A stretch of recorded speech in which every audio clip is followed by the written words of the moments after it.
ಆತ್ಮೀಯ ಸಹೋದರ ಸಹೋದರಿಯರೇ, ದೈವಾನ್ವೇಷಣೆ ಸತ್ಯವೇದ ಅಧ್ಯಯನ ಕಾರ್ಯಕ್ರಮಕ್ಕೆ ನಿಮ್ಮೆಲ್ಲರಿಗೂ ಹೃದಯಪೂರ್ವಕವಾದ ಸುಸ್ವಾಗತ. ನಮ್ಮ ಆಯುಷ್ ಕಾಲಕ್ಕೆ ದಿನಗಳನ್ನು ಕೂಡಿಸುವುದು ದೇವರಿಂದ ಮಾತ್ರ ಸಾಧ್ಯ.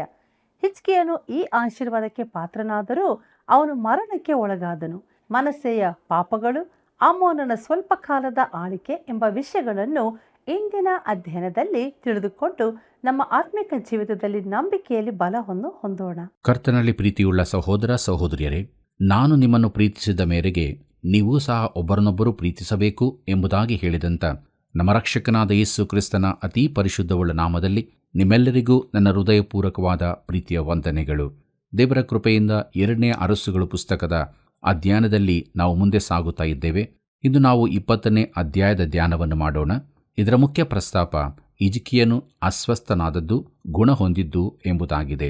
ಕರ್ತನಲ್ಲಿ ಪ್ರಿಯರೇ, ಹಿಜ್ಕೀಯನು ಒಬ್ಬ ವಿಶೇಷ ಅರಸನಾಗಿದ್ದನು. ದಾವೀದನ ಬಳಿಕ ಇವನ ಹಾಗೆ ಯಾರೂ ಇರಲಿಲ್ಲ. ತನ್ನ ಪೂರ್ವಿಕನಾದ ದಾವೀದನಂತೆ ಇವನು ದೇವರ ದೃಷ್ಟಿಯಲ್ಲಿ ಸರಿಯಾದದ್ದನ್ನೇ ಮಾಡಿದನು. ಇದು ಅವನ ಕುರಿತಾದ ದೇವರ ಸಾಕ್ಷಿಯಾಗಿದೆ. 2ನೇ ಅರಸುಗಳು 20ನೇ ಅಧ್ಯಾಯ 1ನೇ ವಚನವನ್ನು ಗಮನಿಸಿರಿ. ಅಲ್ಲಿ ಹೀಗೆ ಬರೆದದೆ: ಆ ಕಾಲದಲ್ಲಿ ಹಿಜ್ಕೀಯನು ಮರಣಕರ ರೋಗದಲ್ಲಿ ಬಿದ್ದನು. ಆಗ ಆಮೋಚನ ಮಗನೂ ಪ್ರವಾದಿಯೂ ಆದ ಯೆಶಾಯನು ಅವನ ಬಳಿಗೆ ಬಂದು ಅವನಿಗೆ, ನಿನ್ನ ಮನೆಯ ವಿಷಯವಾಗಿ ವ್ಯವಸ್ಥೆ ಮಾಡು, ಯಾಕಂದರೆ ನೀನು ಉಳಿಯುವ ಹಾಗಿಲ್ಲ, ಸಾಯಬೇಕಾಗಿದೆ ಎಂಬುದಾಗಿ ಯೆಹೋವನು ಅನ್ನುತ್ತಾನೆ ಎಂದು ಹೇಳಿದನು ಎಂಬುದಾಗಿ. ಪ್ರೀತಿಯುಳ್ಳ ಸಹೋದರ ಸಹೋದರಿಯರೇ, ಹಿಜ್ಕೀಯನ ಅಸ್ವಸ್ಥತೆಯ ಕುರಿತಾಗಿ ಸತ್ಯವೇದದಲ್ಲಿ 3 ಬಾರಿ ಬರೆಯಲ್ಪಟ್ಟಿದೆ. 2ನೇ ಅರಸುಗಳು 20ನೇ ಅಧ್ಯಾಯ 2ನೇ ವಚನ, 2ನೇ ಪೂರ್ವಕಾಲ ವೃತ್ತಾಂತ 32ನೇ ಅಧ್ಯಾಯ ಹಾಗೂ ಯೆಶಾಯನ ಪ್ರವಾದನೆ ಗ್ರಂಥದ 38ನೇ ಅಧ್ಯಾಯದಲ್ಲಿ. ಮತ್ತು ಪ್ರತಿ ಬಾರಿಯೂ ಏನಾದರೂ ಹೆಚ್ಚಿನ ವಿಚಾರ ಸೇರಿಸಲ್ಪಡುತ್ತದೆ.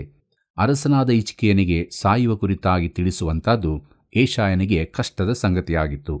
ನಿಜವಾಗಿ ನೋಡಿದರೆ ಮರಣದ ವಾರ್ತೆ ನಮ್ಮೆಲ್ಲರಿಗೂ ಬರುವಂಥದ್ದೇ ಆಗಿದೆ. ಆದರೆ ಅದು ಬರುವ ದಿನವಾಗಲಿ ಗಳಿಗೆಯಾಗಲಿ ನಮಗೆ ತಿಳಿದಿರುವುದಿಲ್ಲ. ಸತ್ಯವೇದ ಹೇಳುತ್ತದೆ, ಇಬ್ರಿಯರಿಗೆ ಬರೆದ ಪತ್ರಿಕೆ 9ನೇ ಅಧ್ಯಾಯ 27ನೇ ವಚನದಲ್ಲಿ, ಒಂದೇ ಸಾರಿ ಸಾಯುವುದು, ಆಮೇಲೆ ನ್ಯಾಯ ತೀರ್ಪು ಮನುಷ್ಯರಿಗೆ ನೇಮಕವಾಗಿದೆ ಎಂಬುದಾಗಿ. ಪ್ರಿಯರೇ, ಅದು ದೇವರಿಂದ ನೇಮಕವಾಗುವ ದಿನ. ನಾವು ಸಾಯುವ ಗಳಿಗೆ ನಮಗೆ ಮೊದಲೇ ತಿಳಿದಿರುವುದಾದರೆ ನಮ್ಮ ಜೀವಿತದ ರೀತಿಯೇ ಬೇರೆಯಾಗುವುದಿಲ್ಲವೇ? ಅನೇಕ ಕ್ರೈಸ್ತರು ಕೂಡ ಮರಣವೆಂಬುದು ಮುಂದಕ್ಕೆ ಎಂದೋ ಬರುವಂತಹದ್ದು, ಅದರ ಕುರಿತು ಈಗ ತಲೆ ಕೆಡಿಸಿಕೊಳ್ಳುವುದು ಬೇಡ ಎನ್ನುತ್ತಾರೆ. ನಾವು ಅದರ ಕುರಿತು ತಲೆ ಕೆಡಿಸಿಕೊಳ್ಳದಿರಬಹುದು, ಆದರೆ ಮರಣವು ಜೀವಿತದ ಅಂತ್ಯವೆಂಬುದನ್ನು ನಾವು ತಿಳಿದಿರಲೇಬೇಕು. 2ನೇ ಅರಸುಗಳು 20ನೇ ಅಧ್ಯಾಯ 2 ಮತ್ತು 3ನೇ ವಚನ ಹೀಗೆ ಹೇಳುತ್ತದೆ: ಇದನ್ನು ಕೇಳಿದೊಡನೆ ಹಿಜ್ಕೀಯನು ಮೋರಿಯನ್ನು ಗೋಡೆಯ ಕಡೆಗೆ ತಿರುಗಿಸಿ, ಯೆಹೋವನೇ, ನಾನು ನಂಬಿಗಸ್ತನಾಗಿಯೂ ಯಥಾರ್ಥ ಚಿತ್ತನಾಗಿಯೂ ನಿನಗೆ ನಡೆದುಕೊಂಡು ನಿನ್ನ ದೃಷ್ಟಿಯಲ್ಲಿ ಒಳ್ಳೆಯವನಾಗಿದ್ದುದನ್ನು ನೆನಪು ಮಾಡಿಕೋ ಎಂದು ಪ್ರಾರ್ಥಿಸಿ ಬಹಳವಾಗಿ ಅತ್ತನು ಎಂಬುದಾಗಿ. ಪ್ರೀತಿಯುಳ್ಳ ದೇವಜನರೇ, ಹಿಜ್ಕೀಯನು ಮುಖವನ್ನು ಗೋಡೆಯ ಕಡೆಗೆ ತಿರುಗಿಸಿ ದೇವರಿಗೆ ಪ್ರಾರ್ಥಿಸಿದನು. ಅವನ ಸ್ಥಿತಿಯನ್ನು ನಾನು ಅರ್ಥ ಮಾಡಿಕೊಳ್ಳಬಲ್ಲೆ. ಪ್ರಿಯರೇ, ನಾವು ಅಸ್ವಸ್ಥರಾದಾಗ ದೇವರನ್ನು ಪ್ರಾರ್ಥಿಸಬೇಕು ಮತ್ತು ಇತರರು ಕೂಡ ನಮಗಾಗಿ ಪ್ರಾರ್ಥಿಸುವಂತೆ ಕೇಳಿಕೊಳ್ಳಬೇಕು. ರೋಗ ಗುಣಪಡಿಸುವ ವಿಚಾರ ನಾನು ನಂಬುತ್ತೇನೆ, ಆದರೆ ರೋಗ ಶಾಂತಿ ಮಾಡುವವರನ್ನಲ್ಲ. ದೇವರು ಗುಣಪಡಿಸಬಲ್ಲನೆಂದು ನನಗೆ ತಿಳಿದಿದೆ. ಮುಂದಕ್ಕೆ ನಾವು ನೋಡೋಣ. 2ನೇ ಅರಸುಗಳು 20ನೇ ಅಧ್ಯಾಯ 4 ಮತ್ತು 5ನೇ ವಚನವನ್ನು. ಅಲ್ಲಿ ಹೀಗೆ ಬರೆದದೆ: ಯೆಶಾಯನು ಅರಮನೆಯ ಮಧ್ಯಪ್ರಕಾರವನ್ನು ದಾಟುವುದಕ್ಕೆ ಮೊದಲು ಯೆಹೋವನು ಅವನಿಗೆ, ನೀನು ಹಿಂದಿರುಗಿ ಹೋಗಿ ನನ್ನ ಪ್ರಜೆಗಳ ಪ್ರಭುವಾಗಿರುವ ಹಿಜ್ಕೀಯನಿಗೆ, ನಾನು ನಿನ್ನ ಪ್ರಾರ್ಥನೆಯನ್ನು ಕೇಳಿದ್ದೇನೆ, ನಿನ್ನ ಕಣ್ಣೀರನ್ನು ನೋಡಿದ್ದೇನೆ, ನೀನು ಗುಣ ಹೊಂದಿ ನಾಡದು ನನ್ನ ಆಲಯಕ್ಕೆ ಬರುವಿ ಎಂಬುದಾಗಿ. ಕರ್ತನಲ್ಲಿ ಪ್ರಿಯರೇ, ದೇವರು ಹಿಜ್ಕೀಯನ ಕಣ್ಣೀರನ್ನು ನೋಡಿದನು, ಹಾಗೆಯೇ ನಿನ್ನ ಕಣ್ಣೀರನ್ನು ಆತನು ನೋಡುತ್ತಾನೆ. ಮುಂದಕ್ಕೆ ನಾವು ನೋಡೋಣ. 2ನೇ ಅರಸುಗಳು 20ನೇ ಅಧ್ಯಾಯ 6ನೇ ವಚನವನ್ನು. ಅಲ್ಲಿ ಹೀಗೆ ಬರೆದದೆ: ಇದಲ್ಲದೆ ನಿನ್ನ ಆಯುಷ್ಯಕ್ಕೆ 15 ವರ್ಷಗಳನ್ನು ಕೂಡಿಸುತ್ತೇನೆ, ನಿನ್ನನ್ನು ಈ ಪಟ್ಟಣವನ್ನು ಅಶ್ಶೂರದ ಅರಸನ ಕೈಗೆ ಬೀಳದಂತೆ ತಪ್ಪಿಸುವೆನು. ನನಗೋಸ್ಕರವಾಗಿಯೂ ನನ್ನ ಸೇವಕನಾದ ದಾವೀದನಿಗೋಸ್ಕರವಾಗಿಯೂ ಈ ಪಟ್ಟಣವನ್ನು ಉಳಿಸಿ ಕಾಪಾಡುವೆನು ಎಂಬುದಾಗಿ ನಿನ್ನ ಪೂರ್ವಿಕನಾದ ದಾವೀದನ ದೇವರಾಗಿರುವ ಯೆಹೋವನು ಹೇಳುತ್ತಾನೆ ಎಂದು ತಿಳಿಸು ಎಂದು ಆಜ್ಞಾಪಿಸಿದನು ಎಂಬುದಾಗಿ.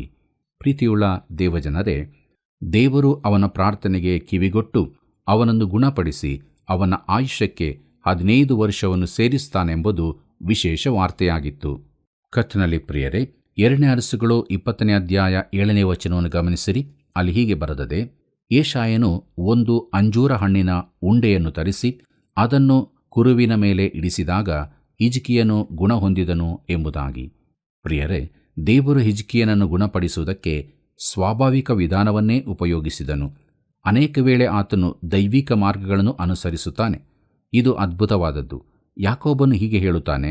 ಯಾಕೋಬನು ಬರೆದ ಪತ್ರಿಕೆ 5ನೇ ಅಧ್ಯಾಯ 14ನೇ ವಚನದಲ್ಲಿ, ನಿಮ್ಮಲ್ಲಿ ಅಸ್ವಸ್ಥನಾಗಿರುವವನು ಇದ್ದಾನೋ ಅವನು ಸಭೆಯ ಹಿರಿಯರನ್ನು ಕಳುಹಿಸಲಿ, ಅವರು ಕರ್ತನ ಹೆಸರಿನಲ್ಲಿ ಅವನಿಗೆ ಎಣ್ಣೆ ಹಚ್ಚಿ ಅವನಿಗೋಸ್ಕರ ದೇವರನ್ನು ಪ್ರಾರ್ಥಿಸಲಿ ಎಂಬುದಾಗಿ.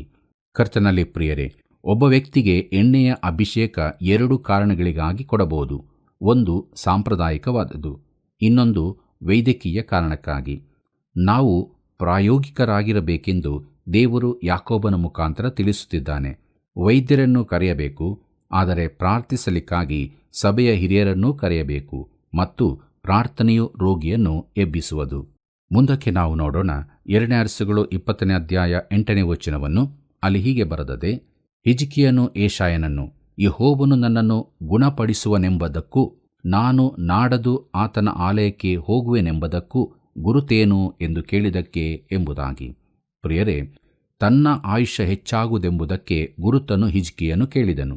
ನನ್ನ ಜೀವಿತ ಉದ್ದವಾಗುವುದೆಂಬುದಕ್ಕೆ ದೇವರು ಯಾವ ಗುರುತನ್ನೂ ನೀಡಿರಲಿಲ್ಲ. ಅದು ಪರಲೋಕದ ನನ್ನ ತಂದೆಗೆ ಬಿಟ್ಟ ವಿಚಾರ. ಆದರೆ ಆತನಿಗೆ ಸಾಧ್ಯವಾಗುವಷ್ಟು ಕಾಲ ಆತನು ನನ್ನನ್ನು ಈ ಲೋಕದಲ್ಲಿ ಇರಲು ಬಿಡಲಿ. ಆತನ ಯೋಜನೆ ಬೇರೆಯದಾಗಿದ್ದರೆ ನಾನು ಅದನ್ನು ಸ್ವೀಕರಿಸಬೇಕು. ಪ್ರಿಯರೇ, ನಮ್ಮ ಜೀವಿತಗಳನ್ನು ದೀರ್ಘ ಮಾಡುವುದು ಯಾವಾಗಲೂ ದೇವರ ಚಿತ್ತವಾಗಿರುವುದಿಲ್ಲ. ಆದಿಸಭೆಯಲ್ಲಿ ಯಾಕೋಬನು ರಕ್ತಸಾಕ್ಷಿಯಾದನು, ಹೆರೋದನಿಂದ ಕೊಲ್ಲಲ್ಪಟ್ಟನು, ಪೇತ್ರನು ಸೆರೆಮನೆಯಿಂದ ಬಿಡಿಸಲ್ಪಟ್ಟನು.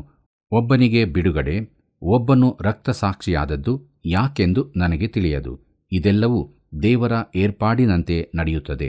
ನಾವು ಆತನ ಚಿತ್ತಕ್ಕೆ ಒಪ್ಪಿಕೊಳ್ಳಬೇಕು. 2 ಅರಸುಗಳು 20ನೇ ಅಧ್ಯಾಯ 9ರಿಂದ 11ನೇ ವಚನವನ್ನು ಗಮನಿಸಿರಿ. ಅಲ್ಲಿ ನಾವು ಹೀಗೆ ನೋಡುತ್ತೇವೆ, ಅವನು ಯೆಹೋವನು ನುಡಿದದನ್ನು ನೆರವೇರಿಸುವನು ಎಂಬುದಕ್ಕೆ ಯೆಹೋವನಿಂದ ಗುರುತು ಕೇಳುತ್ತಿ, ಹಾಗಾದರೆ ನೆರಳು 10 ಮೆಟ್ಲು ಮುಂದೆ ಹೋಗಬೇಕೋ ಹಿಂದೆ ಬರಬೇಕೋ ಹೇಳು ಅಂದನು. ಹಿಜ್ಕೀಯನು, ನೆರಳು ಮುಂದೆ ಹೋಗುವುದು ಸುಲಭ, ಆದುದರಿಂದ 10 ಮೆಟ್ಲು ಹಿಂದೆ ಬರುವಂತೆ ಮಾಡು ಎಂದು ಹೇಳಿದನು.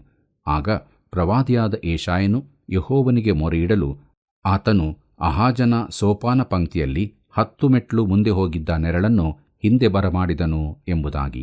ಪ್ರೀತಿಯುಳ್ಳ ಸಹೋದರ ಸಹೋದರಿಯರೇ, ಮುಂದಕ್ಕೆ ನಾವು ನೋಡುತ್ತೇವೆ ಹಿಜ್ಕೀಯನ ಮೂರ್ಖತನ ಎಂಬುದಾಗಿ. ನನ್ನ ಹೃದಯವನ್ನು ಕದಡಿಸುವ ಒಂದು ಕಾರ್ಯವನ್ನು ಹಿಜ್ಕೀಯನ ಜೀವಿತದಲ್ಲಿ ಮಾಡಿದನು. 2 ಅರಸುಗಳು 20ನೇ ಅಧ್ಯಾಯ 12ನೇ ವಚನ ಹೀಗೆ ಹೇಳುತ್ತದೆ, ಅದೇ ಕಾಲದಲ್ಲಿ ಬಲದಾನನ ಮಗನೂ ಬಾಬೇಲಿನ ಅರಸನೂ ಆದ ಬೇರೋದಕ ಬಲದಾನನೆಂಬವನು ಹಿಜ್ಕೀಯನು ಅಸ್ವಸ್ಥನಾಗಿದ್ದಾನೆಂದು ಕೇಳಿ ದೂತರ ಮುಖಾಂತರವಾಗಿ ಅವನಿಗೆ ಪತ್ರವನ್ನು ಬಹುಮಾನವನ್ನು ಕಳುಹಿಸಿದನು ಎಂಬುದಾಗಿ. ಪ್ರಿಯರೇ, ಅವನು ಅರಸನು ಶೀಘ್ರ ಗುಣವಾಗಲೆಂದು ಹಾರೈಸಿದನು. 2 ಅರಸುಗಳು 20ನೇ ಅಧ್ಯಾಯ 13ನೇ ವಚನವನ್ನು ಗಮನಿಸಿರಿ. ಅಲ್ಲಿ ಹೀಗೆ ಬರೆದದೆ, ಹಿಜ್ಕೀಯನು ಬಂದಂಥ ದೂತರ ಮಾತನ್ನು ಕೇಳಿ ಅವರಿಗೆ ಬೆಳ್ಳಿ ಬಂಗಾರ, ಸುಗಂಧ ದ್ರವ್ಯ, ಪರಿಮಳ ತೈಲ ಮೊದಲಾದ ಪದಾರ್ಥಗಳಿರುವ ಮನೆಯನ್ನು, ಆಯುಧ ಶಾಲೆಯನ್ನು, ತನ್ನ ಭಂಡಾರದಲ್ಲಿದ್ದದೆಲ್ಲವನ್ನು ತೋರಿಸಿದನು. ಅವನು ಅರಮನೆಯಲ್ಲಿಯೂ ರಾಜ್ಯದಲ್ಲಿಯೂ ಅವರಿಗೆ ತೋರಿಸದಿದ್ದ ವಸ್ತುವು ಒಂದೂ ಇರಲಿಲ್ಲ ಎಂಬುದಾಗಿ. ಪ್ರೀತಿಯುಳ್ಳ ದೇವಜನರೇ, ಹಿಜ್ಕೀಯನು ಬುದ್ಧಿಹೀನವಾದ ಕೆಲಸವನ್ನು ಮಾಡಿದನು. ಬ್ಯಾಬಿಲೋನಿನ ಆ ದೂತರಿಗೆ ಸೊಲೊಮೋನನು ಕೂಡಿಸಿಟ್ಟಿದ್ದ ಅಮೂಲ್ಯ ವಸ್ತುಗಳನ್ನೆಲ್ಲ ತೋರಿಸಿದನು. ಇಡೀ ಪ್ರಪಂಚದ ಸಂಪತ್ತೆಲ್ಲವೂ ಅಲ್ಲಿ ತುಂಬಿತ್ತು. ಹಿಜ್ಕೀಯನು ಒಳ್ಳೆಯ ಹೃದಯದವನಾಗಿದ್ದನು. ಬ್ಯಾಬಿಲೋನ್ಯರು ಅವನು ಬೇಗ ಗುಣವಾಗಲೆಂದು ಹಾರೈಸಿದ್ದರು. ಆದ್ದರಿಂದ ಅವರನ್ನು ತನ್ನ ದೇಶವಿಡೀ ಸುತ್ತಾಡಿಸಿದನು. 2 ಅರಸುಗಳು 20ನೇ ಅಧ್ಯಾಯ 14 ಮತ್ತು 15ನೇ ವಚನವನ್ನು ಗಮನಿಸಿರಿ.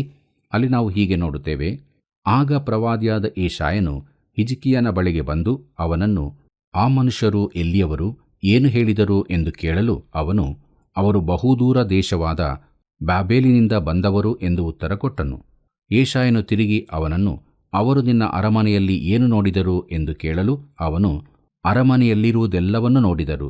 ನನ್ನ ಭಂಡಾರದಲ್ಲಿ ನಾನು ಅವರಿಗೆ ತೋರಿಸದಿದ್ದ ವಸ್ತುವು ಒಂದೂ ಇರುವುದಿಲ್ಲ ಅಂದನು ಎಂಬುದಾಗಿ. ಕರ್ತನಲ್ಲಿ ಪ್ರಿಯರೇ, ಅವನು ಅವರಿಗೆ ವಿಶೇಷ ಸನ್ಮಾನ ಮಾಡಿ ಎಲ್ಲವನ್ನೂ ಅವರಿಗೆ ತೋರಿಸಿದನು. 2 ಅರಸುಗಳು 20ನೇ ಅಧ್ಯಾಯ 16 ಮತ್ತು 17ನೇ ವಚನ ಹೀಗೆ ಹೇಳುತ್ತದೆ. ಆಗ ಅವನು ಹಿಜ್ಕೀಯನಿಗೆ, ಯೆಹೋವನ ಮಾತನ್ನು ಕೇಳು. ಆತನು ನಿನ್ನ ಪೂರ್ವಿಕರ ಕಾಲದಿಂದ ಇಂದಿನವರೆಗೂ ಅರಮನೆಯಲ್ಲಿ ಸಂಗ್ರಹವಾದದ್ದೆಲ್ಲವೂ ಬಾಬೇಲಿಗೆ ಒಯ್ಯಲ್ಪಡುವ ದಿನ ಬರುವುದು, ಇಲ್ಲೇನೂ ಉಳಿಯುವುದಿಲ್ಲ ಅಂದನು ಎಂಬುದಾಗಿ. ಪ್ರಿಯರೇ, ಈ ದೂತರು ಹಿಜ್ಕೀಯನ ಸಂಪತ್ತಿನ ವಿವರಗಳನ್ನು ಸಂಗ್ರಹಿಸಿ ತಮ್ಮೊಂದಿಗೆ ಒಯ್ದರು. ತಮಗೆ ಹೆಚ್ಚಿನ ಸಂಪತ್ತು ಬೇಕಾದಾಗ ಅದು ಎಲ್ಲಿ ಇತ್ತು ಎಂಬುದು ಅವರಿಗೆ ಗೊತ್ತಾಯಿತು. 2 ಅರಸುಗಳು 20ನೇ ಅಧ್ಯಾಯ 18ನೇ ವಚನವನ್ನು ಗಮನಿಸಿರಿ. ಅಲ್ಲಿ ನಾವು ಹೀಗೆ ನೋಡುತ್ತೇವೆ. ಬಾಬೇಲಿನ ಅರಸರು ಬಂದು, ನೀನು ಪಡೆದ ಮಕ್ಕಳನ್ನು ತೆಗೆದುಕೊಂಡು ಹೋಗಿ ಕಂಚುಕಿಗಳನ್ನಾಗಿ ನೇಮಿಸಿಕೊಳ್ಳುವರು ಅನ್ನುತ್ತಾನೆ ಎಂದು ಹೇಳಿದನು ಎಂಬುದಾಗಿ. ಪ್ರಿಯರೇ, ಹಿಜ್ಕೀಯನ ಮಕ್ಕಳ ಪರಿಸ್ಥಿತಿ ಹೀಗೆಯೇ ಮುಂದಕ್ಕೆ ಆಗುತ್ತದೆ. 2 ಅರಸುಗಳು 20ನೇ ಅಧ್ಯಾಯ 19ನೇ ವಚನ ಹೀಗೆ ಹೇಳುತ್ತದೆ. ನನ್ನ ಜೀವಮಾನದಲ್ಲಿ ಹೇಗೋ ತಪ್ಪದೆ ಸೌಭಾಗ್ಯವಿರುವುದು ಅಂದುಕೊಂಡು ಹಿಜ್ಕೀಯನು ಯೆಶಾಯನಿಗೆ, ನೀನು ತಿಳಿಸಿದ ಯೆಹೋವನ ಮಾತು ಒಳ್ಳೆಯದಾಗಿದೆ ಎಂದು ಉತ್ತರ ಕೊಟ್ಟನು ಎಂಬುದಾಗಿ. ಪ್ರಿಯರೇ, ಹಿಜ್ಕೀಯನು ಯೆಶಾಯನ ಮಾತಿಗೆ ಕೊಟ್ಟ ಉತ್ತರವನ್ನು ನಾನು ಮೆಚ್ಚುವುದಿಲ್ಲ. ಅದು ಪಾಪದ ಅರಿಕೆಯೇ ಆಗಿರುವುದಿಲ್ಲ. ಬದಲಾಗಿ ತನ್ನ ಕಾಲದಲ್ಲಿ ಸಮಾಧಾನವಿದ್ದರೆ ಸಾಕು ಎಂದು ನೆನೆಸಿದನು.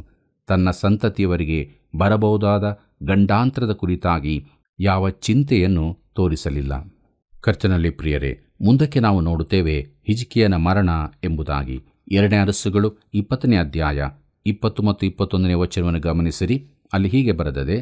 ಹಿಜ್ಕೀಯನ ಉಳಿದ ಚರಿತ್ರೆಯು, ಅವನ ಪರಾಕ್ರಮ ಕೃತ್ಯಗಳು, ಅವನು ಕೆರೆ ಕಾಲುವೆಗಳನ್ನು ಮಾಡಿಸಿ ಊರೊಳಕ್ಕೆ ನೀರನ್ನು ತಂದ ವಿವರವು ಯೆಹೂದ ರಾಜಕಾಲ ವೃತ್ತಾಂತ ಎಂಬ ಗ್ರಂಥದಲ್ಲಿ ಬರೆದಿರುತ್ತವೆ. ಅವನು ಪಿತೃಗಳ ಬಳಿಗೆ ಸೇರಲು ಅವನಿಗೆ ಬದಲಾಗಿ ಅವನ ಮಗನಾದ ಮನಸ್ಸೆಯು ಅರಸನಾದನು ಎಂಬುದಾಗಿ. ಕರ್ತನಲ್ಲಿ ಪ್ರಿಯರೇ, ನಾನು ಹೇಳುವ ಮಾತು ಭಯಂಕರವಾಗಿ ಕಾಣಬಹುದು. ಆದರೆ ಹಿಜ್ಕೀಯನು ಅಸ್ವಸ್ಥನಾದಾಗಲೇ ಸತ್ತಿದ್ದರೆ ಒಳ್ಳೆಯದಾಗುತ್ತಿತ್ತು. ದೇವರು ಅವನ ಆಯುಷ್ಯವನ್ನು ಹೆಚ್ಚಿಸಿದ ಬಳಿಕ 3 ಬುದ್ಧಿಹೀನವಾದ ಕಾರ್ಯಗಳು ನಡೆದವು. ಅವನು ತನ್ನ ರಾಜ್ಯದ ಸಂಪತ್ತಿನ ಸಮಸ್ತ ಭಂಡಾರವನ್ನು ಬಾಬೇಲಿನಿಂದ ಬಂದ ದೂತರಿಗೆ ತೋರಿಸಿದನು. ಅವನ ಮಗನಾದ ಮನಸ್ಸೆಯು ಅತಿಯಾದ ದುಷ್ಟನಾಗಿದ್ದನು. ಅವನು ತನ್ನ ಕೊನೆ ವರುಷಗಳಲ್ಲಿ ಅಹಂಕಾರದಿಂದಲೇ ವರ್ತಿಸಿದನು. ಅವನ ಹೃದಯ ಹೆಮ್ಮೆಯಿಂದ ತುಂಬಿ ಬಂತು. 2ನೇ ಪೂರ್ವಕಾಲ ವೃತ್ತಾಂತ 32ನೇ ಅಧ್ಯಾಯ 25ನೇ ವಚನ ಹೀಗೆ ಹೇಳಿಯದೆ. ಆದರೆ ಹಿಜ್ಕೀಯನು ಈ ಉಪಕಾರಕ್ಕೆ ತಕ್ಕಂತೆ ನಡೆಯದೆ ಅಹಂಕಾರಿಯಾದದರಿಂದ ಯೆಹೂದದ ಮೇಲೆಯೂ ಯೆರೂಸಲೇಮಿನ ಮೇಲೆಯೂ ದೇವಕೋಪ ಉಂಟಾಯಿತು ಎಂಬುದಾಗಿ. ದೇವರು ನೇಮಿಸಿದ ಸಮಯದಲ್ಲೇ ಹಿಜ್ಕೀಯನು ಸತ್ತಿದ್ದರೆ ಒಳ್ಳೆಯದಾಗುತ್ತಿತ್ತು. ಪ್ರೀತಿಯುಳ್ಳ ದೇವಜನರೇ, ಆದದ್ದರಿಂದಲೇ ನಾವು ಬಹಳ ಜಾಗೃತೆಯಿಂದಿರಬೇಕು. ದೇವರು ನಮ್ಮನ್ನು ಉಳಿಸಿದ್ದಾನೆ. ಆದ್ದರಿಂದ ನಾವು ಆತನಿಗೆ ಯಾವ ಅವಮಾನವೂ ಆಗದಂತೆ ಜೀವಿಸಬೇಕು. ಪ್ರೀತಿಯುಳ್ಳ ಸಹೋದರ ಸಹೋದರಿಯರೇ, ಮುಂದಕ್ಕೆ ನಾವು 2ನೇ ಅರಸುಗಳ ಪುಸ್ತಕದ 21ನೇ ಅಧ್ಯಾಯದ ಧ್ಯಾನವನ್ನು ಮಾಡೋಣ. ಇದರ ಮುಖ್ಯ ಪ್ರಸ್ತಾಪ ಮನಸ್ಸೆಯ ಕೆಟ್ಟ ಆಡಳಿತ ಎಂಬುದಾಗಿದೆ. ಪ್ರಿಯರೇ, 20ನೇ ಅಧ್ಯಾಯದ ಬಳಿಕ 21ನೇ ಅಧ್ಯಾಯವನ್ನು ನೋಡುವಾಗ ಅದು ನಮ್ಮನ್ನು ಕುಗ್ಗಿಸುವಂಥದ್ದಾಗಿದೆ. ಆದರೆ ಇದರಲ್ಲಿ ನಮಗೆ ಅದ್ಭುತವಾದ ಸಂದೇಶವಿರುತ್ತದೆ. ಹಿಜ್ಕೀಯನು ದಾವೀದನ ಬಳಿಕದವರಲ್ಲಿ ಅತ್ಯುತ್ತಮ ಅರಸನಾಗಿದ್ದನು. ಅವನನ್ನು ಯಾರೊಂದಿಗೆ ಹೋಲಿಸಲು ಸಾಧ್ಯವಿರಲಿಲ್ಲ. ಅವನು ಇನ್ನೊಂದು ವಿಧದಲ್ಲಿ ದಾವೀದನಂತಿದ್ದನು. ಆದರೆ ಇವರಿಬ್ಬರು ಒಳ್ಳೆ ತಂದೆಯಂದಿರಾಗಿರಲಿಲ್ಲ. ಹಿಜ್ಕೀಯನ ಮಗನು ದಕ್ಷಿಣದ ರಾಜ್ಯದಲ್ಲೇ ಅತೀ ಕೆಟ್ಟ ರಾಜನೆಂದು ಕರೆಯಿಸಿಕೊಂಡನು. ಮನಸ್ಸೆಯು ಬೆಳೆದು ಬಂದ ರೀತಿ ನೋಡುವಾಗ ನಮ್ಮ ಹೃದಯ ಒಡೆದು ಹೋಗುತ್ತದೆ. 2ನೇ ಅರಸುಗಳು 21ನೇ ಅಧ್ಯಾಯ 1ನೇ ವಚನ ಹೀಗೆ ಹೇಳುತ್ತದೆ. ಮನಸ್ಸೆಯು ಅರಸನಾದಾಗ 12 ವರ್ಷದವನಾಗಿದ್ದು ಯೆರೂಸಲೇಮಿನಲ್ಲಿ 55 ವರ್ಷ ಆಳಿದನು. ಅವನ ತಾಯಿಯ ಹೆಸರು ಎಪ್ಸಿಬಾ ಎಂಬುದಾಗಿ. ಕರ್ತನಲ್ಲಿ ಪ್ರಿಯರೇ, ಮನಸ್ಸೆಯು 12 ವರ್ಷದ ಹುಡುಗನಾಗಿ ರಾಜ್ಯವಾಳಲು ಪ್ರಾರಂಭಿಸಿದನು. ಅವನು ಬಹು ಕೆಟ್ಟವನಾಗಿದ್ದನು. ಬೆಳೆದು ಬರುವಾಗ ಸರಿಯಾಗುತ್ತಾನೆ ಎಂದು ಕೆಲವರು ಹೇಳಿರಬಹುದು. ಆದರೆ ಅವನು ಸರಿಯಾಗಲೇ ಇಲ್ಲ. ಅವನು ದಿನದಿಂದ ದಿನಕ್ಕೆ ಕೆಟ್ಟವನಾಗುತ್ತಲೇ ಹೋದನು. ಅವನು 55 ವರ್ಷ ಆಳಿದನು. ತನ್ನ ಮಾರ್ಗಗಳನ್ನು ತಿದ್ದಿಕೊಳ್ಳುವುದಕ್ಕೆ ದೇವರು ಅವನಿಗೆ ಬೇಕಾದಷ್ಟು ಸಮಯ ಕೊಟ್ಟಿದ್ದನು. 2ನೇ ಪೂರ್ವಕಾಲ ವೃತ್ತಾಂತದಲ್ಲಿ ಅವನು ಕೊನೆಗೆ ಪಶ್ಚಾತ್ತಾಪಪಟ್ಟನೆಂದು ನೋಡುತ್ತೇವೆ. ದೇವರು ತಾಳ್ಮೆ ದೀರ್ಘಶಾಂತಿಯುಳ್ಳವನು. ಯಾರೂ ನಾಶವಾಗುವುದರಲ್ಲಿ ಆತನಿಗೆ ಇಷ್ಟವಿಲ್ಲ. 2ನೇ ಅರಸುಗಳು 21ನೇ ಅಧ್ಯಾಯ 2ನೇ ವಚನ ಹೀಗೆ ಹೇಳುತ್ತದೆ. ಯೆಹೋವನು ಇಸ್ರಾಯೇಲ್ಯರ ಎದುರಿನಿಂದ ಹೊರಡಿಸಿಬಿಟ್ಟ ಅನ್ಯ ಜನಾಂಗಗಳ ಅಸಹ್ಯ ಕಾರ್ಯಗಳನ್ನು ಅವನು ಅನುಸರಿಸಿ ಆತನ ಚಿತ್ತಕ್ಕೆ ವಿರುದ್ಧವಾಗಿ ನಡೆದನು ಎಂಬುದಾಗಿ. ಪ್ರಿಯರೇ, ದೇವರು ತನ್ನ ಜನರನ್ನು ಸ್ವದೇಶಕ್ಕೆ ಕರೆತಂದಾಗ ಅಲ್ಲಿಂದ ಹೊರಡಿಸಿಬಿಟ್ಟ ವಿಗ್ರಹಾರಾಧಕ ಜನಾಂಗಗಳಂತೆ ಮನಸ್ಸೆಯು ದುಷ್ಟನಾಗಿದ್ದನು. 2ನೇ ಅರಸುಗಳು 21ನೇ ಅಧ್ಯಾಯ 3ನೇ ವಚನವನ್ನು ಗಮನಿಸಿರಿ. ಅಲ್ಲಿ ನಾವು ಹೀಗೆ ನೋಡುತ್ತೇವೆ, ತನ್ನ ತಂದೆಯಾದ ಹಿಜ್ಕೀಯನು ತೆಗೆದುಹಾಕಿದ ಪೂಜಾ ಸ್ಥಾನಗಳನ್ನು ತಿರುಗಿ ಸ್ಥಾಪಿಸಿ, ಇಸ್ರಾಯೇಲ್ಯರ ಅರಸನಾದ ಅಹಾಬನಂತೆ ಬಾಳನಿಗೋಸ್ಕರ ಯಜ್ಞವೇದಿಗಳನ್ನು ಕಟ್ಟಿಸಿ, ಆಶೇರ ವಿಗ್ರಹ ಸ್ತಂಭವನ್ನು ನಿಲ್ಲಿಸಿ, ನಕ್ಷತ್ರ ಮಂಡಲಕ್ಕೆ ಕೈ ಮುಗಿದು ಆರಾಧಿಸಿದನು ಎಂಬುದಾಗಿ. ಕರ್ತನಲ್ಲಿ ಪ್ರೀತಿಯುಳ್ಳ ದೇವಜನರೇ, ನಾವು ಹಿಂದೆ ನೋಡಿದಂತೆ ಹಿಜ್ಕೀಯನು ಎಲ್ಲ ವಿಗ್ರಹ ಪೂಜೆಗಳ ಸ್ಥಳಗಳನ್ನು ನಾಶಪಡಿಸಿದ್ದನು. ಅವನ ಪ್ರಭಾವದಿಂದಾಗಿ ಒಂದು ರೀತಿಯ ಭಕ್ತಿ ಪುನರುಜ್ಜೀವನ ಉಂಟಾಗಿತ್ತು. ಆದರೆ ಅವನ ಎಲ್ಲ ಕಾರ್ಯಗಳು ನಿಷ್ಫಲವಾದವು. ಯಾಕೆಂದರೆ ಮನಸ್ಸೆಯು ಬಾಳನ ವೇದಿಗಳನ್ನು ಕಟ್ಟಿಸಿ ಎಲ್ಲ ಆಕಾಶಕಾಯಗಳನ್ನು ಪೂಜಿಸಿ ಸೇವಿಸಿದನು. ಅಂದರೆ ಅವನು ಸೂರ್ಯ, ಚಂದ್ರ, ನಕ್ಷತ್ರಗಳನ್ನು, ಅಪೊಲ್ಲೋ, ಡಯಾನ ಇತ್ಯಾದಿ ದೇವತೆಗಳನ್ನು ಪೂಜಿಸಿದನು. ಪ್ರಿಯರೇ, ಕೆಲವರು ಹೇಳಬಹುದು, ಈಗ ನಮ್ಮಲ್ಲಿ ಇಂಥದ್ದೆಲ್ಲ ಇಲ್ಲವಲ್ಲ ಎಂಬುದಾಗಿ. ನಮ್ಮಲ್ಲಿ ಭವಿಷ್ಯ ನೋಡುವುದು, ಜಾತಕ, ಕಣಿ ಕೇಳುವುದು, ಇಂತಹ ಅನೇಕ ಕೃತ್ಯಗಳು ಇಂದಿಗೂ ಇರುತ್ತವೆ. ಈಗಲೂ ಅನೇಕರು ಆಕಾಶಕಾಯಗಳನ್ನು ಪೂಜಿಸುತ್ತಾರೆ. ಮುಂದಕ್ಕೆ ನಾವು ನೋಡೋಣ. 2ನೇ ಅರಸುಗಳು 21ನೇ ಅಧ್ಯಾಯ 4 ಮತ್ತು 5ನೇ ವಚನಗಳನ್ನು. ಅಲ್ಲಿ ಹೀಗೆ ನೋಡುತ್ತೇವೆ, ಯೆಹೋವನು ತನ್ನ ಹೆಸರನ್ನು ಸ್ಥಾಪಿಸುವುದಕ್ಕಾಗಿ ಆರಿಸಿಕೊಂಡ ಯೆರೂಸಲೇಮಿನ ದೇವಾಲಯದ 2 ಪ್ರಾಕಾರಗಳಲ್ಲಿಯೂ ಸರ್ವ ನಕ್ಷತ್ರ ಮಂಡಲಕ್ಕೋಸ್ಕರ ಯಜ್ಞವೇದಿಗಳನ್ನು ಕಟ್ಟಿಸಿದನು ಎಂಬುದಾಗಿ. ಕರ್ತನಲ್ಲಿ ಪ್ರಿಯರೇ, ಮನಸ್ಸೆಯು ಸರ್ವಶಕ್ತನಾದ ದೇವರನ್ನು ತಿರಸ್ಕರಿಸಿದನು.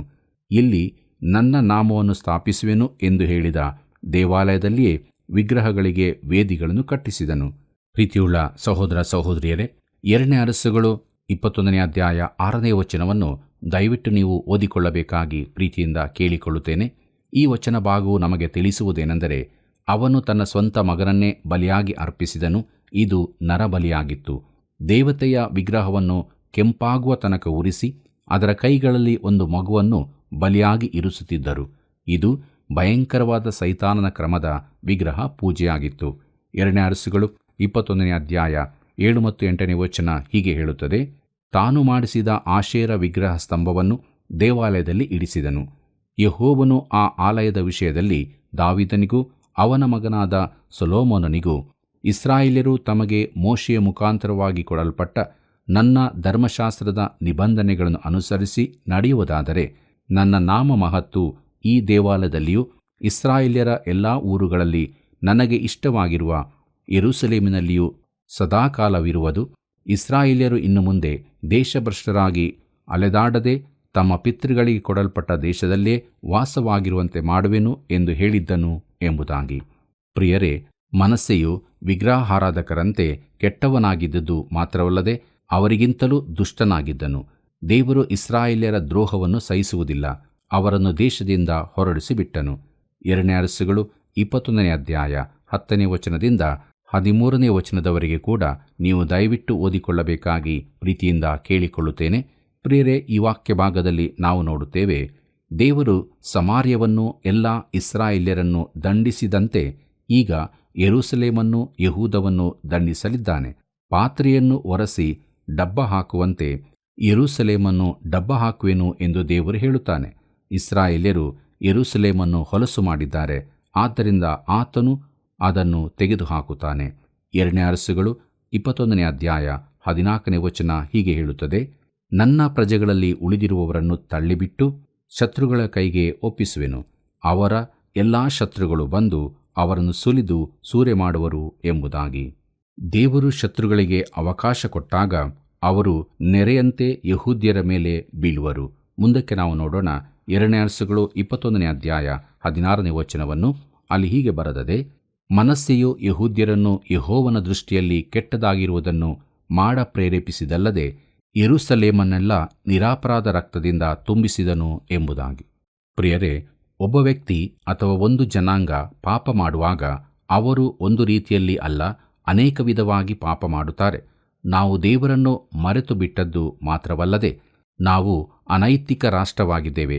ದೇಶದಲ್ಲಿ ಕಾನೂನು ಸುವ್ಯವಸ್ಥೆಗಳೇ ಇಲ್ಲವಾಗಿವೆ. ದೇವರ ಕಡೆಗೆ ತಿರುಗಿಕೊಳ್ಳುವವರೆಗೆ ಇದು ಸರಿಯಾಗುವುದಿಲ್ಲ. 2ನೇ ಅರಸುಗಳು 21ನೇ ಅಧ್ಯಾಯ 17 ಮತ್ತು 18ನೇ ವಚನವನ್ನು ಗಮನಿಸಿರಿ. ಅಲ್ಲಿ ನಾವು ಹೀಗೆ ನೋಡುತ್ತೇವೆ, ಮನಸ್ಸೆಯ ಉಳಿದ ಚರಿತ್ರೆಯು, ಅವನ ಎಲ್ಲಾ ಕ್ರಿಯೆಗಳು, ಅವನು ಮಾಡಿದ ಪಾಪಕೃತ್ಯಗಳು ಯಹೂದ ರಾಜಕಾಲ ವೃತ್ತಾಂತ ಎಂಬ ಗ್ರಂಥದಲ್ಲಿ ಬರೆದಿರುತ್ತವೆ. ಅವನು ಪಿತೃಗಳ ಬಳಿಗೆ ಸೇರಲು ಅವನ ಶವವನ್ನು ಅವನ ಅರಮನೆಯಿರುವ ಉಜ್ಜನ ವನದಲ್ಲಿ ಸಮಾಧಿ ಮಾಡಿದರು. ಅವನಿಗೆ ಬದಲಾಗಿ ಅವನ ಮಗನಾದ ಆಮೋನನು ಅರಸನಾದನು ಎಂಬುದಾಗಿ. ಕರ್ತನಲ್ಲಿ ಪ್ರಿಯರೇ, ಇದು ಮನಸ್ಸೆಯ ಚರಿತ್ರೆಯಾಗಿದೆ. ಅವನು ದುಷ್ಟನೂ ಭ್ರಷ್ಟನೂ ಆಗಿದ್ದನು ಎಂಬುದಕ್ಕಿಂತ ಹೆಚ್ಚೇನು ಹೇಳಲು ಸಾಧ್ಯವಿರಲಿಲ್ಲ. ಮುಂದಕ್ಕೆ ನಾವು ನೋಡೋಣ ಆಮೋನನ ಸ್ವಲ್ಪ ಕಾಲದ ಆಳ್ವಿಕೆ ಎಂಬುದಾಗಿ. 2 ಅರಸುಗಳು 21ನೇ ಅಧ್ಯಾಯ 19ನೇ ವಚನದಿಂದ 22ನೇ ವಚನದವರೆಗೆ ಹೀಗೆ ನೋಡುತ್ತೇವೆ. ಆಮೋನನು ಅರಸನಾದಾಗ 22 ವರ್ಷದವನಾಗಿದ್ದು ಯೆರೂಸಲೇಮಿನಲ್ಲಿ 2 ವರ್ಷ ಆಳಿದನು. ಯೊಟ್ಟ ಊರಿನವಳು ಹಾರೋಚನ ಮಗಳೂ ಆದ ಮೆಷುಲ್ಲೆಮೇತ್ ಎಂಬಾಕೆಯು ಅವನ ತಾಯಿ. ಅವನು ತನ್ನ ತಂದೆಯಾದ ಮನಸ್ಸೆಯ ಮಾರ್ಗದಲ್ಲೇ ನಡೆದು ಯೆಹೋವನ ದೃಷ್ಟಿಯಲ್ಲಿ ದ್ರೋಹಿಯಾದನು. ತನ್ನ ಪೂರ್ವಿಕರ ದೇವರಾದ ಯೆಹೋವನನ್ನು, ಆತನು ಮೆಚ್ಚುವ ಮಾರ್ಗವನ್ನು ಬಿಟ್ಟು ತನ್ನ ತಂದೆಯ ಮಾರ್ಗದಲ್ಲೇ ನಡೆದು ಅವನು ಪೂಜಿಸಿದ ವಿಗ್ರಹಗಳನ್ನು ತಾನೂ ಪೂಜಿಸಿ ಅವುಗಳಿಗೆ ಅಡ್ಡಬಿದ್ದನು ಎಂಬುದಾಗಿ. ಕರ್ತನಲ್ಲಿ ಪ್ರಿಯರೇ, ಆಮೋನನು ಕೆಟ್ಟವನಾಗಿದ್ದು ತನ್ನ ತಂದೆಯ ಮಾರ್ಗದಲ್ಲೇ ನಡೆದನು.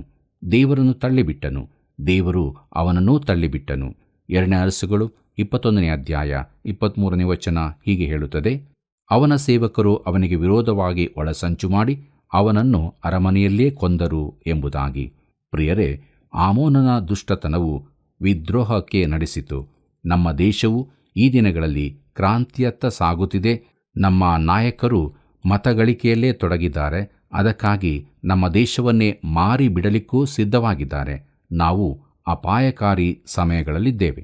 ಕರ್ತನಲ್ಲಿ ಪ್ರಿಯರೇ, ಕೊನೆಯದಾಗಿ 2 ಅರಸುಗಳು 21ನೇ ಅಧ್ಯಾಯ 24ನೇ ವಚನದಿಂದ 26ನೇ ವಚನದವರೆಗೆ ಗಮನಿಸಿರಿ. ಅಲ್ಲಿ ಹೀಗೆ ನೋಡುತ್ತೇವೆ. ಆದರೆ ದೇಶದ ಜನರು ಒಳಸಂಚು ಮಾಡಿದವರನ್ನೆಲ್ಲ ಕೊಂದು ಹಾಕಿ ಆಮೋನನಿಗೆ ಬದಲಾಗಿ ಅವನ ಮಗನಾದ ಓಷಿಯನನ್ನು ಅರಸನನ್ನಾಗಿ ಮಾಡಿದರು.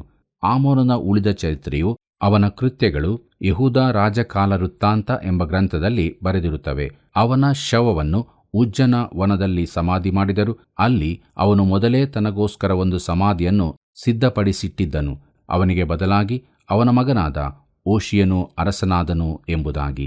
ಪ್ರಿಯರೇ, ಈ ಭಾಗದೊಂದಿಗೆ ಮಹಾ ಅರಸುಗಳ ಕಾಲ ಮುಗಿಯುತ್ತಿದೆ. ಹೋಷಿಯನು ಶ್ರೇಷ್ಠ ರಾಜನಾಗಿದ್ದದ್ದು ಮಾತ್ರವಲ್ಲದೆ ಅವನ ಕಾಲದಲ್ಲಿ ಮಹಾಭಕ್ತಿ ಸಂಜೀವನವೂ ಉಂಟಾಯಿತು. ಪ್ರಿಯರೇ, ಮುಂದಿನ ಕಾರ್ಯಕ್ರಮದಲ್ಲಿ ಇನ್ನೂ ಹೆಚ್ಚಿನ ವಿಚಾರಗಳನ್ನು ನಾವು ಧ್ಯಾನಿಸಲಿಕ್ಕಿದ್ದೇವೆ. ದೇವರು ನಮಗೆ ತಿಳಿಸಿದಂಥ ಸತ್ಯಗಳಿಗೆ ನಾವು ವಿಧೇಯರಾಗೋಣ. ನಮ್ಮ ಜೀವಿತದಲ್ಲಿ ನಾವು ದೇವರಿಗೆ ಭಯಭಕ್ತಿಯುಳ್ಳವರಾಗಿ ಜೀವಿಸಿ ಆತನನ್ನು ಘನಪಡಿಸೋಣ. ಹೀಗಾಗುವಂತೆ ದೇವರು ತಾನು ನಮಗೆ ಸಹಾಯ ಮಾಡಿ ನಡೆಸಲಿ. ಕರ್ತನ ಕೃಪೆಯು ಸದಾ ನಿಮ್ಮ ಸಂಗಡ ಇರಲಿ. ಪ್ರಿಯರೇ, ದೇವರು ಹಿಜ್ಕೀಯನ ಪ್ರಾರ್ಥನೆ ಕೇಳಿದನು. ಆದರೂ ಅವನ ಹೃದಯ ಹೆಮ್ಮೆಯಿಂದ ತುಂಬಿತ್ತು. ಮನಸ್ಸೆಯು ಎಂದಿಗೂ ತನ್ನ ಮಾರ್ಗಗಳನ್ನು ತಿದ್ದಿಕೊಳ್ಳಲಿಲ್ಲ ಎಂಬ ಸತ್ಯವನ್ನು ಅರಿತುಕೊಂಡ ನಾವು ನಮ್ಮ ಜೀವಿತದಲ್ಲಿ ಬಹಳ ಜಾಗ್ರತೆಯಿಂದಿರಬೇಕು. ದೇವರೊಬ್ಬನನ್ನೇ ಆರಾಧಿಸಬೇಕು. ಆತನೇ ನಮ್ಮ ಜೀವಿತಕ್ಕೆ ಆಧಾರನು.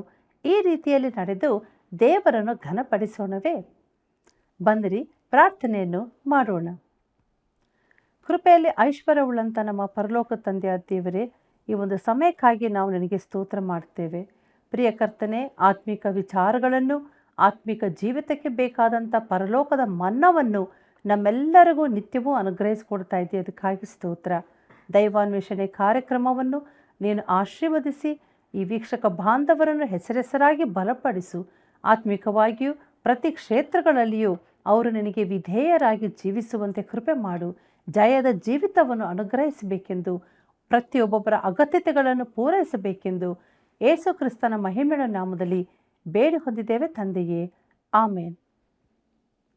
ಪ್ರಿಯರೇ, ನೀವು ಈ ಕಾರ್ಯಕ್ರಮದಲ್ಲಿ ಹೊಂದಿಕೊಂಡ ಆಶೀರ್ವಾದಗಳನ್ನು ನಮಗೆ ಕರೆ ಮಾಡಿ ತಿಳಿಯಪಡಿಸಿರಿ. ಮತ್ತೆ ಭೇಟಿಯಾಗೋಣ. ವಂದನೆಗಳು.